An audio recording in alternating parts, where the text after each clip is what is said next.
A very good morning, dear children. Hope you all are fine and taking care of yourself. Welcome to the science class. Today we are going to start new lesson, Green Plants, the Food Factory. So let's start. When we look around us, we see a colorful world with lots of green all around. The greenery around us is due to plants. Leaves of plants are green because they contain a green colored pigment called chlorophyll. Now see children, there is a picture given over here. You can see so much of greenery all around. When you also look around, you can see plants like these. So they are green in color. That is why we see greenery all around because of the leaves which have green colored pigment called chlorophyll. Just like humans, like we have a brown skin due to the pigment called melanin. People, those who are fair, have less melanin in their skin, and those who are dark skinned, they have lot of melanin pigment in their skin. Just like that, plants are also green because of the green colored pigment called chlorophyll. Now, I wanted to show you where the green colored pigment is found in the plants. That is why I have added these pictures. These are not given in your book. You can see green colored pigment found in the leaves is called chlorophyll. Now, I will tell you where it is found. Now, this is the green leaf.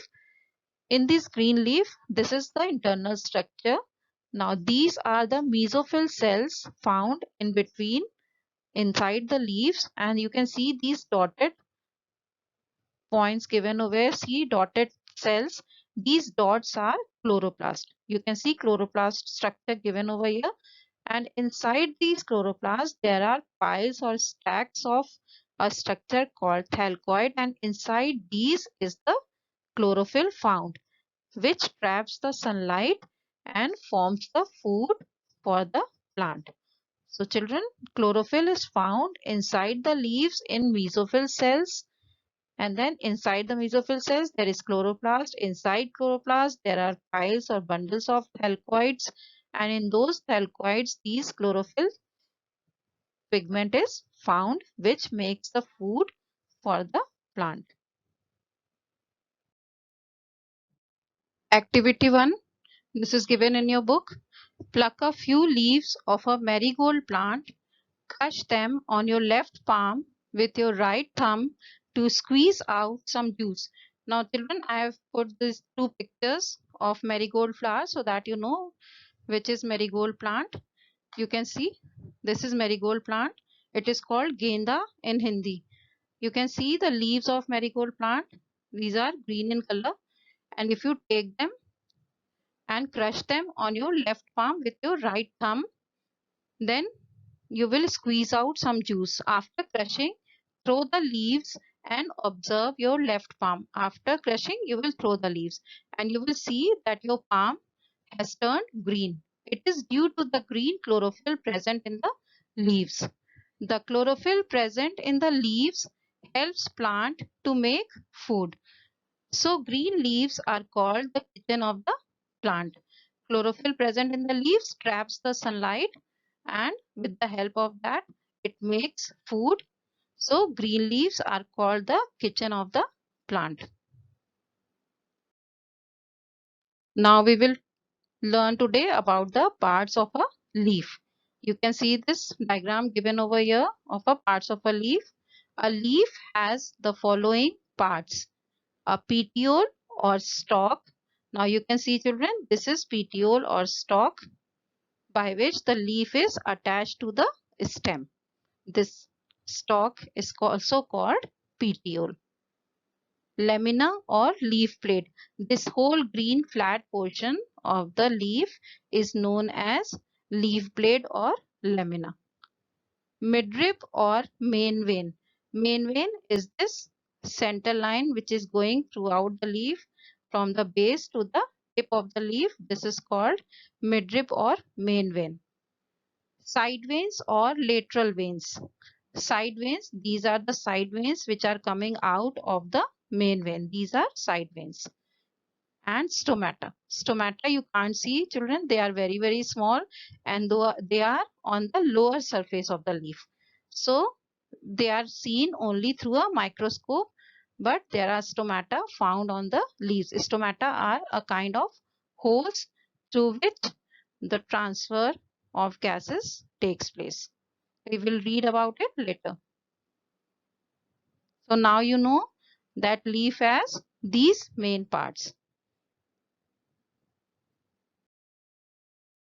Now we will learn about the first one, petiole or stalk. Stalk attaches the leaf to the stem. It helps in transportation of water and food to the stem. Now you can see this is, again I have put a diagram over here so that you know this is stalk or petiole by which a leaf is attached to the stem. And what is the function of this stalk? It helps in transportation of water and food to the stem.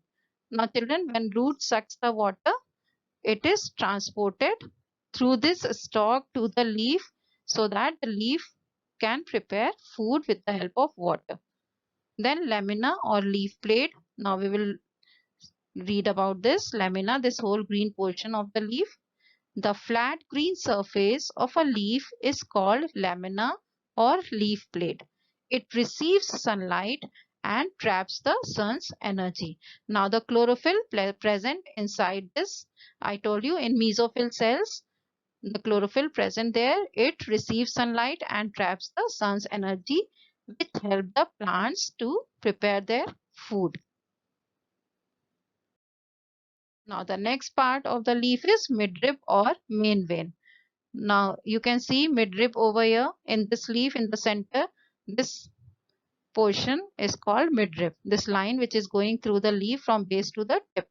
The main vein runs through the middle of the lamina. Many lateral or side veins arise from the main vein. There are two parallel pipelines in the midrib.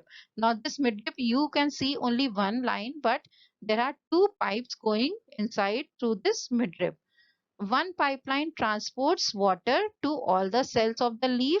Another pipeline transports food from the leaf to all parts of the plant. Now, one pipeline brings water from the root to the stem through the stalk inside the leaf.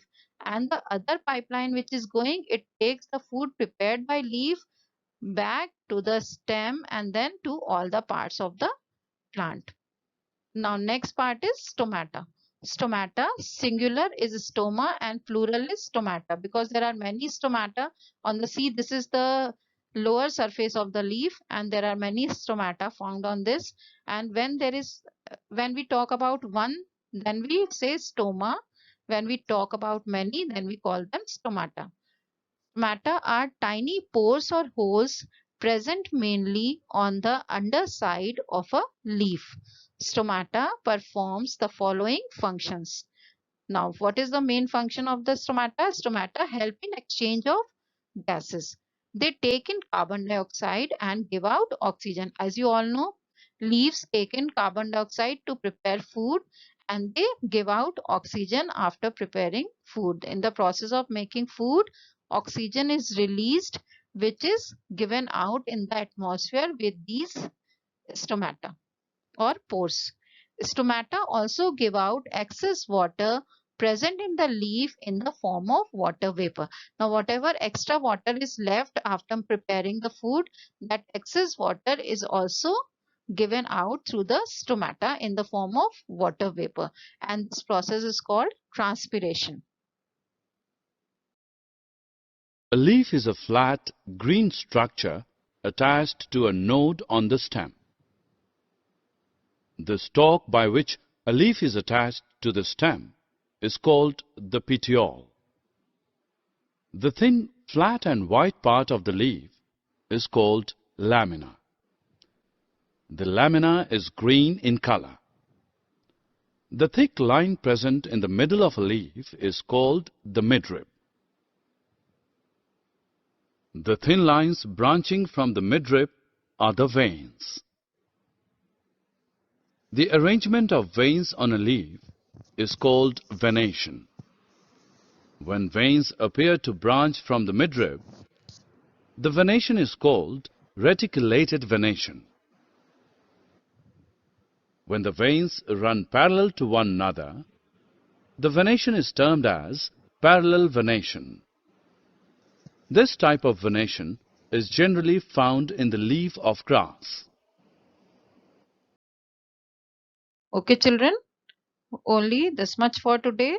I hope you have understood the parts of the leaf and where the chlorophyll is found and how it works. Now, next time we will take up the next topic of the chapter. Till then, read the chapter carefully.